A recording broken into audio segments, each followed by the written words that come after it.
So in the Pokemon universe, there are actually over 30 different types of Pokeballs seen throughout both the anime and the many different games, all with their own unique appearances and mechanics. And while they do add a certain depth and strategy to the Pokemon universe, over the years and throughout the many different generations, they've become fairly hard to recognize and even remember. Which is why I've gone through and broke down and explained every single one of them in this video, so that we can all finally come together and finally truly understand all the different Pokeballs and what they can actually do.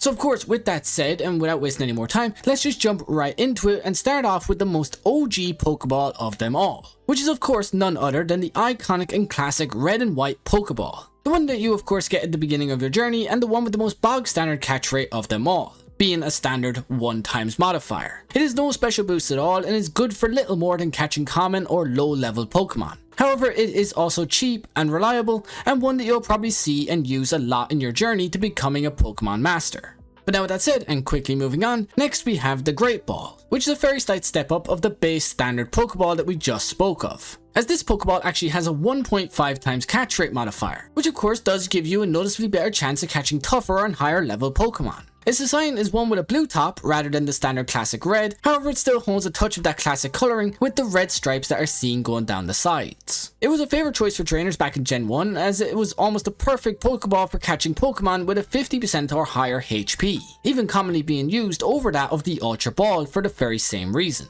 But now speaking of the Ultra Ball, well, that ball actually has a 2x catch rate modifier, which of course makes it one of the most dependable Pokeballs in most all the games. And if you're trying to catch high level wild Pokemon or even rare encounters, the Ultra Ball is usually your best bet for this. That is of course given that you don't have something even stronger. Its design is black and white in colour, however it does also sport a yellow H seen at the top. This is of course due to it being originally called the Hyper Ball back in Japan.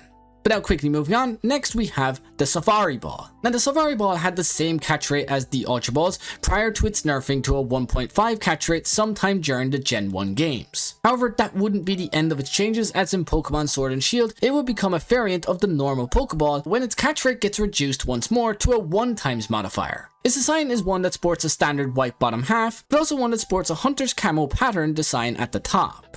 Up next, we have the Master Ball, which is the rarest and by far most powerful type of Pokeball in the Pokemon games. That is, at least in terms of raw capture power. It is a 2-shade purple top forming 2 bright purple circles on the upper sides, as well as a white letter M printed on the front of the top half. It is guaranteed to capture any wild Pokemon in any of the games, except for in one case when trying to capture the ghost type Pokemon Marowak in the Pokemon Tower. In Gen 1, there was also only one way to get a hold of this type of ball, and that was of course by defeating Giovanni himself. However, from Generation 2 onwards, additional Master Balls could be won in the in-game lottery, albeit very rarely.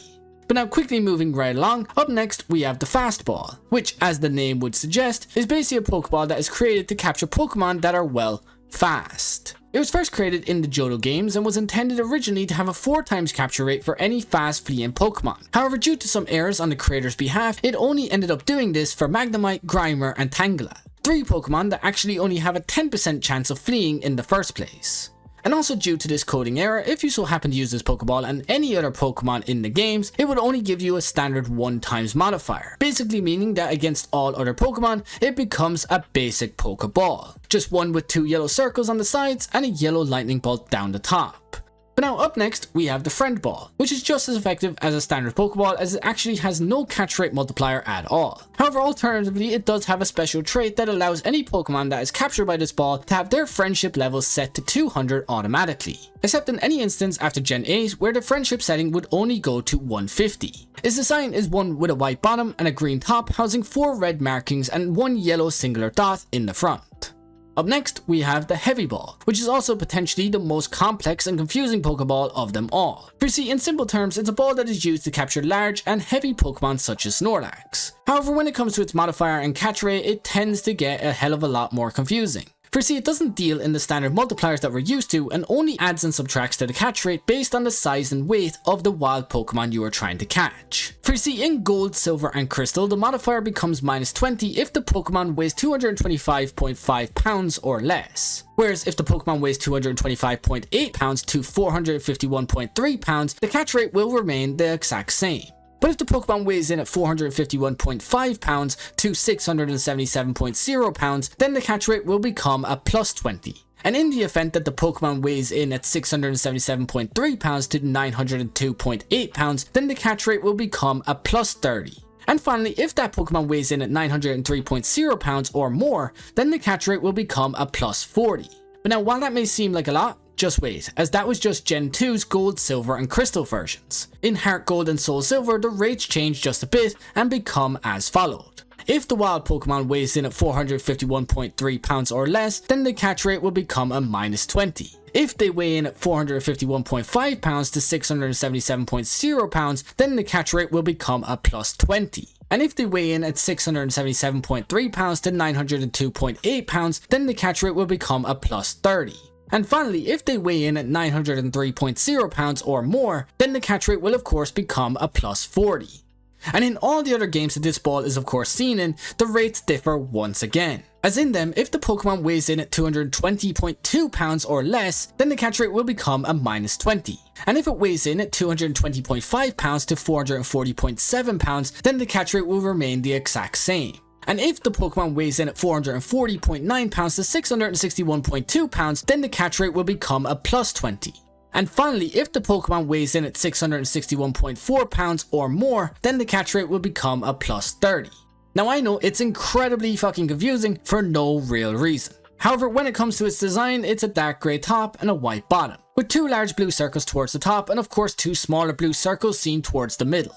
But now finally moving away from the heavy ball and all its confusing stats, next up we have the level ball. Now the level ball is a ball that is used to capture Pokemon that are of a lower level, with its catch rate being based on how much bigger your level is to the wild Pokemon that you are trying to capture. However, in the event that your Pokemon shares the same level or is below the one that you are trying to catch, your modifier will remain at a baseline 1 times. But in the event that your level is higher than but less than double the level of the wild Pokemon, then you will have a 2 times modifier. And if your level is double but less than 4 times the wild Pokemon, then you will have a 4 times modifier. And finally, if you are 4 times or higher than the wild Pokemon that you are trying to catch, you will gain an 8 times modifier. Which of course just means that once again, this is another confusing for no real reason kind of Pokeball.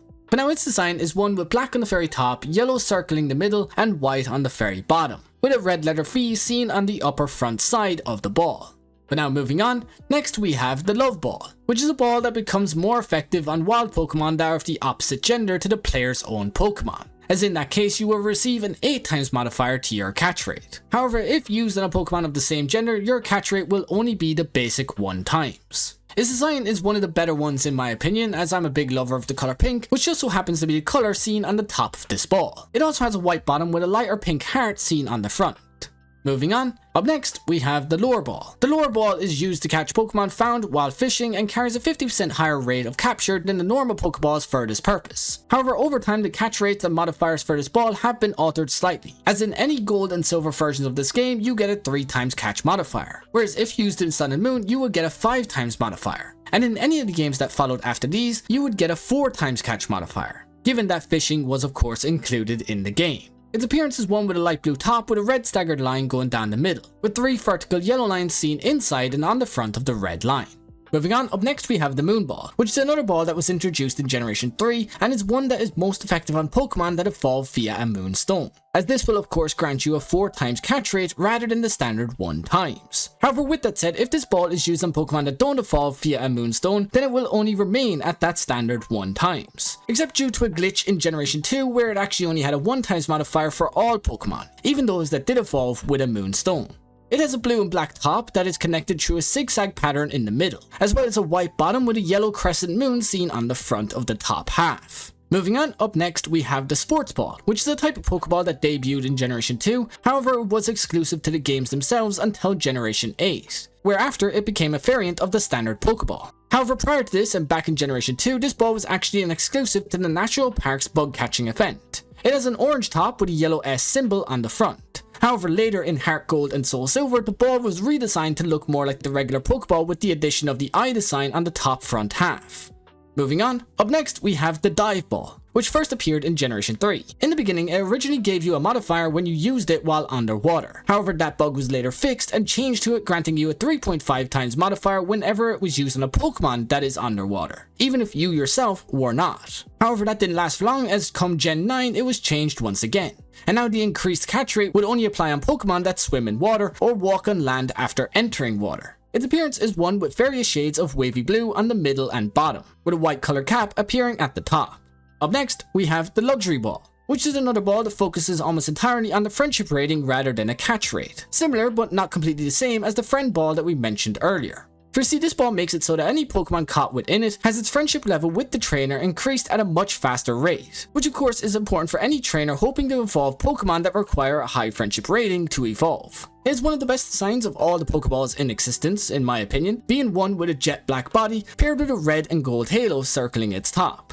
But now up next, and quickly moving on, we have the Nest Ball, which is a ball that functions very similar to that of the Level Ball, with it specializing in capturing low-level Pokemon due to its modifier being one that increases based on the level of the Pokemon that is being caught. However, for some god only knows reason, they decided to make deciphering this multiplier a math equation, as to find out what the catch rate multiplier would actually be, you have to take the number 41 and subtract the wild Pokemon's level before then dividing that answer by the number 10. Like, am I the only one that sees this as fucking weird and unnecessarily confusing? But now, while it works best on low-level Pokemon, the catch rate decreases as the Pokemon's level that you are trying to catch increases and gets closer to that leveling number of number 41, with its multiplier becoming the standard 1 times for any Pokemon that reaches this number or goes above it. Its design is one with a white bottom with a green top, and yellow and brown bands that wrap from the sides and the top to make a woven net or leaf-like pattern.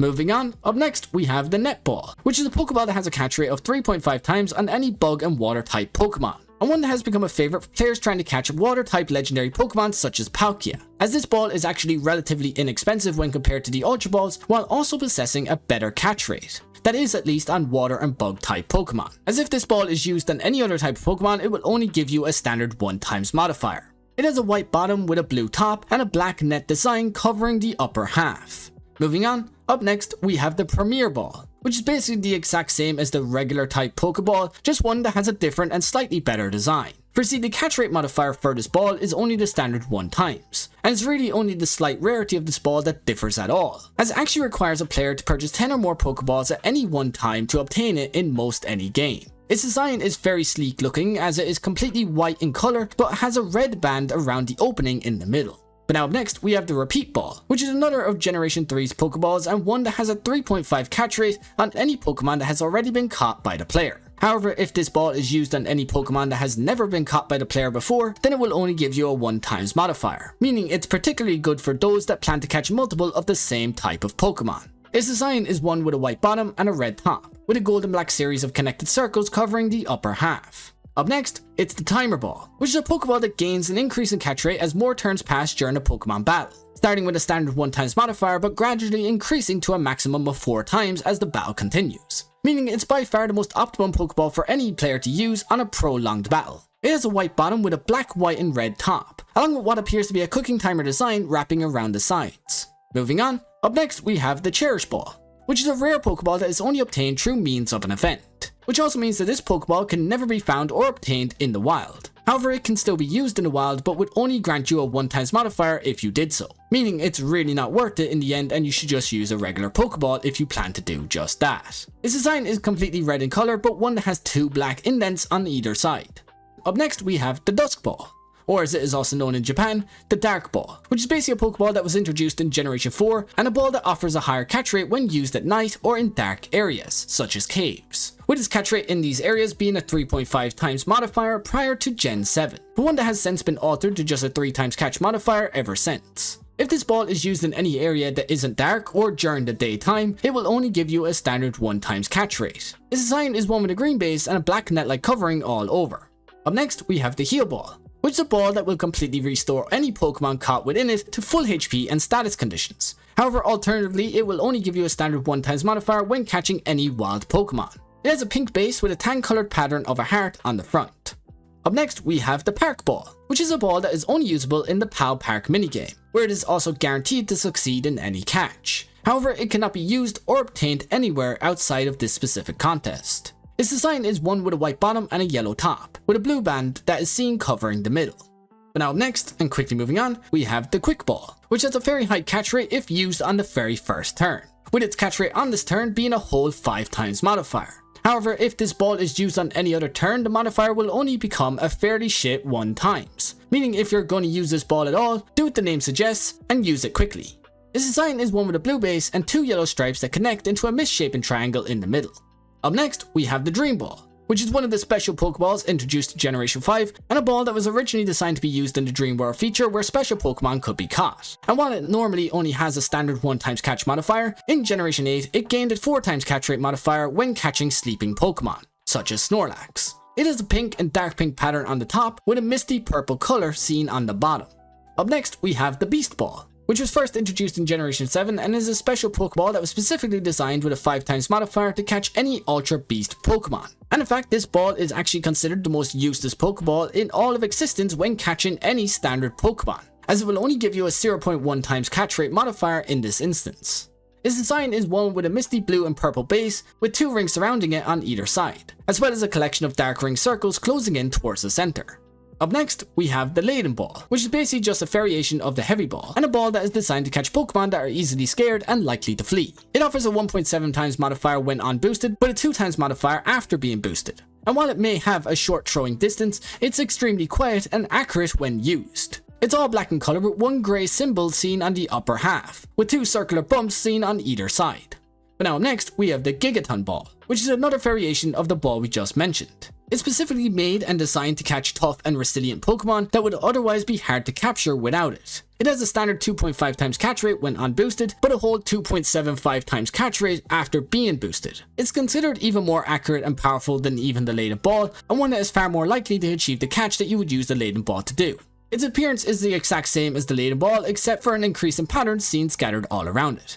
Moving on, up next we have the Feather Ball, which is an item exclusive to Pokemon Legends Arceus and a ball specifically designed to catch flying type Pokemon. However, it only has a 1 times modifier like the regular Pokeball when left unboosted, although while boosted it will give you a 1.2 times modifier, which honestly isn't that much better.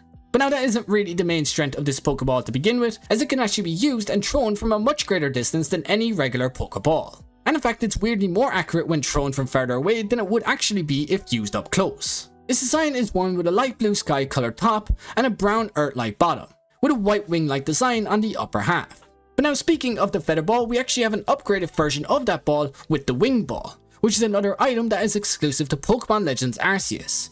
It gives you a 1.5 times catch rate modifier when unboosted, but a 1.75 times catch rate modifier when it has been boosted, as well as also offering a greater accuracy and distance when catching any flying type Pokemon in the game. Its design is similar to that of the Feather Ball we just mentioned, but one with an inverse in colours on the top half, as well as one that sports a unique symbol seen on the upper front side. But now again, speaking of both the Feather Ball and the Wing Ball, up next we have the Jet Ball, which is once again another exclusive ball introduced in Pokemon Legends Arceus, and one that is also another upgraded version of both the balls we just mentioned before, offering a 2 times catch rate modifier as well as both a greater accuracy and a greater distance to be thrown from. It shares a similar design to the previous 2 balls that we just mentioned, just this one also sports a very detailed wing pattern seen on the upper half. But now moving on, next we have the final ball on our list, the Origin Ball, which is a type of Pokeball that is actually used exclusively to capture both Dialga and Palkia, and is in fact the only usable Pokeball in existence that is also considered a key item. Its design is one with a more sleek and clean look than many of the others, being one that's completely cased in a red glossy shell with a very unique pattern seen all around. But now with that does it for all 33 Pokeballs ever seen and used in the Pokemon universe to this day. If you enjoyed and would like to see more Pokemon related content like this in the future, then like and subscribe down below, as it would really help us out a lot and I would really appreciate it. But for now, and with that being said, I do hope you all have a great day or night wherever you are, and peace.